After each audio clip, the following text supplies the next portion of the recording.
नमस्कार दर्शकों, भक्ति ज्ञान चैनल में आप सभी का बहुत बहुत स्वागत है। आज मैं आपको गुरुवार व्रत कथा सुनाऊंगी।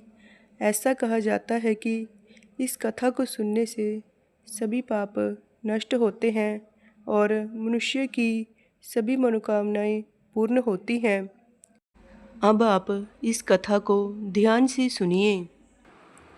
एक बार देवराज इंद्र स्वर्ग में अपने सिंहासन पर बैठे थे।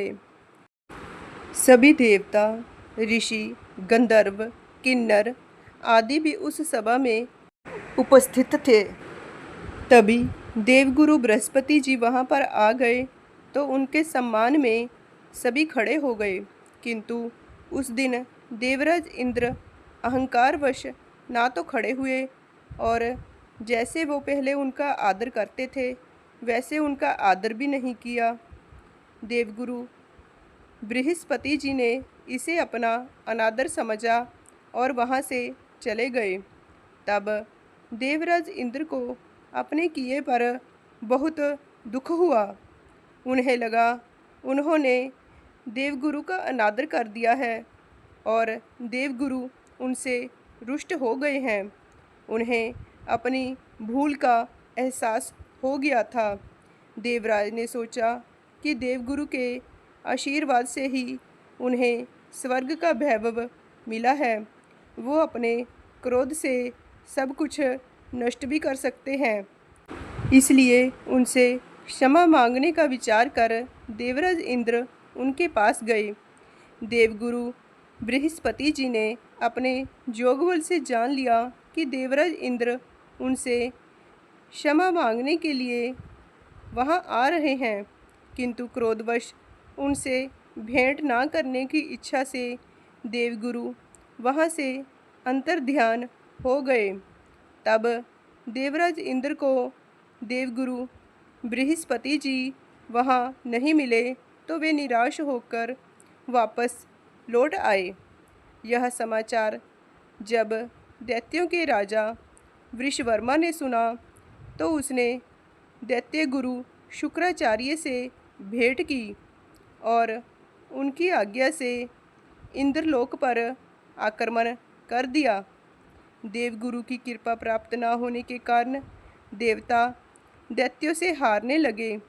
तब देवताओं ने ब्रह्मा जी को सारा वृत्तांत सुनाया और उनसे सहायता मांगी कि वो उन्हें दैत्यों से बचाए। तब ब्रह्मा जी ने उनसे कहा कि तुमसे बड़ा अपराध हुआ है जो तुमने देवगुरु को क्रोधित कर दिया।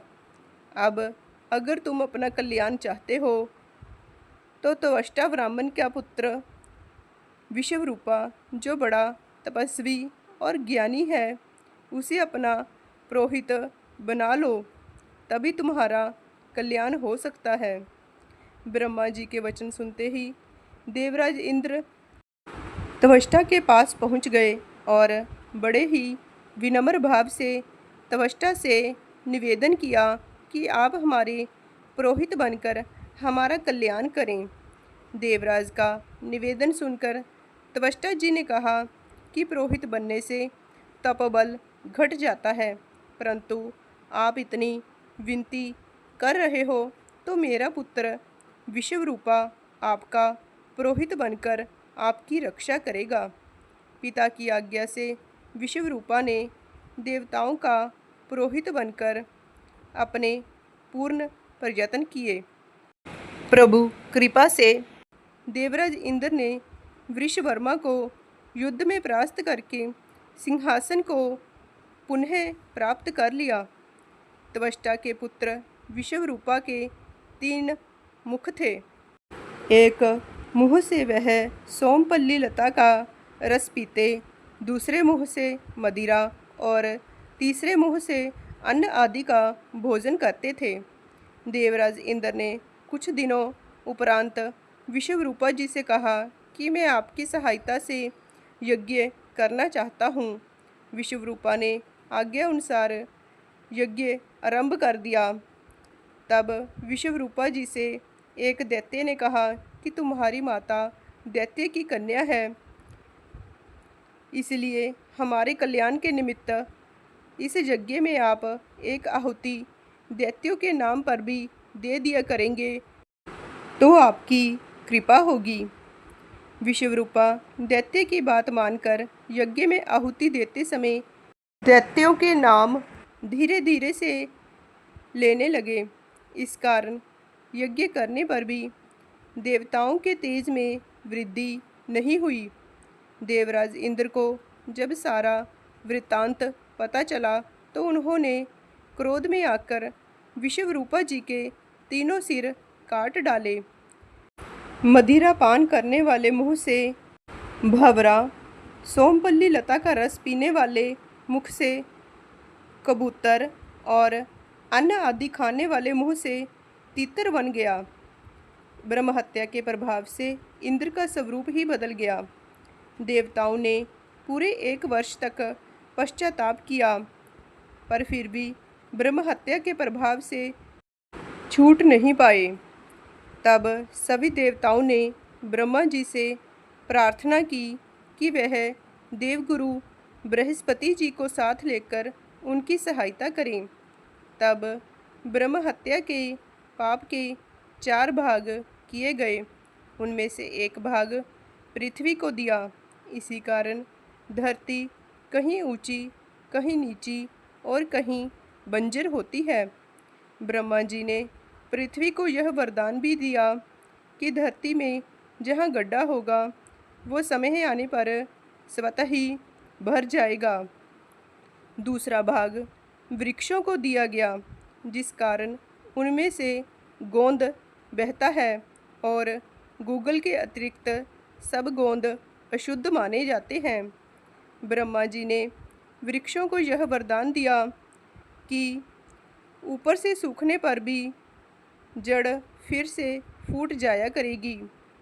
तीसरा भाग स्त्रियों को दिया गया, जिस कारण स्त्रियां हर महीने रजस्वला होती हैं। प्रथम दिन वो चांडालनी, दूसरे दिन वो ब्रह्मगातिनी और तीसरे दिन वो धोबिन के समान रहकर चौथे दिन शुद्ध होती हैं। ब्रह्मा जी ने स्त्रियों को संतान प्राप्ति का वरदान दिया। चौथा भाग जल को दिया, जिस कारण जल के ऊपर फेन और शिवाल आदि आ जाते हैं। ब्रह्मा जी ने जल को यह वरदान दिया कि उसे जिस चीज़ में डाला जाएगा उसका भार बढ़ जाएगा। देवराज इंद्र को इस प्रकार से ब्रह्महत्या के पाप से मुक्ति मिली। जो भी मनुष्य इस कथा को पढ़ता, सुनता या सुनाता है, उसके सभी पाप देवगुरु बृहस्पति जी की कृपा से नष्ट हो जाते हैं और उसकी सभी मनोकामनाएं पूर्ण होती हैं। बोलिए देवगुरु बृहस्पति जी की जय। कृष्ण भगवान की जय। जय श्री कृष्ण।